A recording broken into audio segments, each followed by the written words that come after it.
At the foot of Mount Tampa, in the historic district of Skai Brashovely, a tradition older than the city's written records still rides through the streets every spring.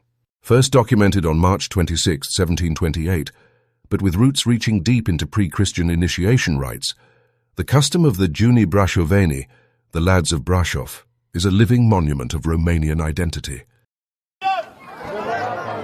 UNESCO defines intangible cultural heritage not as a relic of the past, but as a living phenomenon, practices and knowledge transmitted from one generation to the next. The value of such heritage lies not in objects, but in the lives of those who carry it forward. Through ritual, costume, music, and procession, the Junii tradition transforms collective memory into a visible expression of belonging. For centuries, the Junii have represented more than a local celebration. They have functioned as a form of social organization, cultural continuity, and public affirmation of Romanian identity in Brashov. The origins of the tradition predate modern history and combine pre-Christian ritual practices with orthodox religious elements.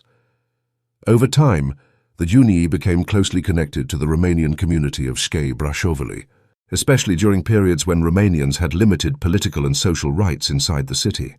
Priest, historian, and museum director Vasile Oltean spent decades documenting the symbolic structure of the 7 groups and their role in preserving collective identity.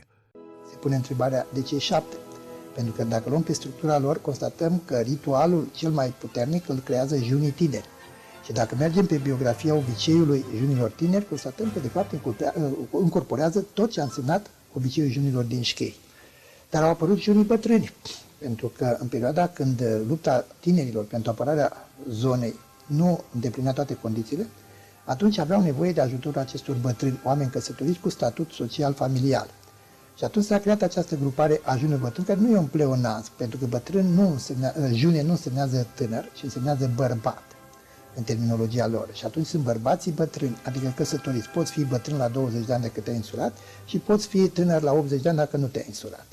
Și apoi, celelalte grupări amintesc de perioade istorice. Curcanii, dorovanții și roșiorii sunt cei care la 1877 luptau pentru independență în armata română. Noi eram în Ardeal și ne avem voie să luptăm pentru independența României. Am luat numirile acestea și costumația.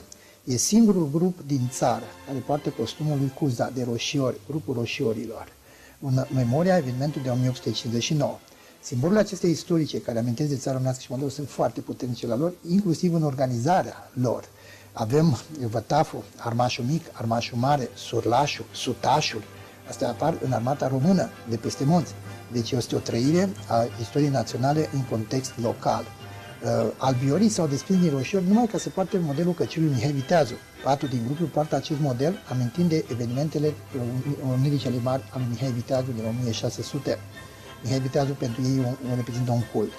Pe toate steagurile au chipul Mihai Viteazu. Și toată istoria care s-a derulat în Skai, în contextul prezenței lui Mihai Viteazu aici, e o confirmare a sentimentului creat aici în Skai și junii l-au recepționat prin manifestările lor.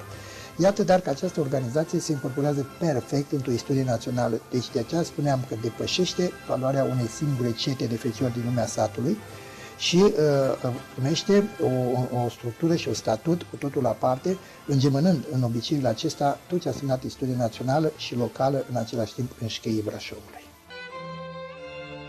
Obicei unic în țară, amintit cumva de ceata de feciori, regăsită în toate satele din Ardeal, mai ales în zona de munte, cu mari și foarte mari excepții raportate la ceata de feciori. Cred că puțin știu că obiceiul începe în 25 martie, când este de fapt Buna Vestire, dar este de fapt anul nou de la daci. Și ieșirea cu surla nu este altceva decât strigarea peste sat. Deci este un ritual de natură dacică, prevestind anul nou din primăvară. The Junii tradition operates on multiple levels of identity at the same time. It connects individuals to family, neighborhood, local history, religious community, and Romanian national identity. The 7 groups preserve different historical symbols and social roles, while the rituals themselves reinforce the idea of belonging to a larger collective story. The survival of the tradition depends on transmission between generations. In Skai Brashovely, becoming a Jun is often connected to family memory, inherited responsibility, and participation in community life.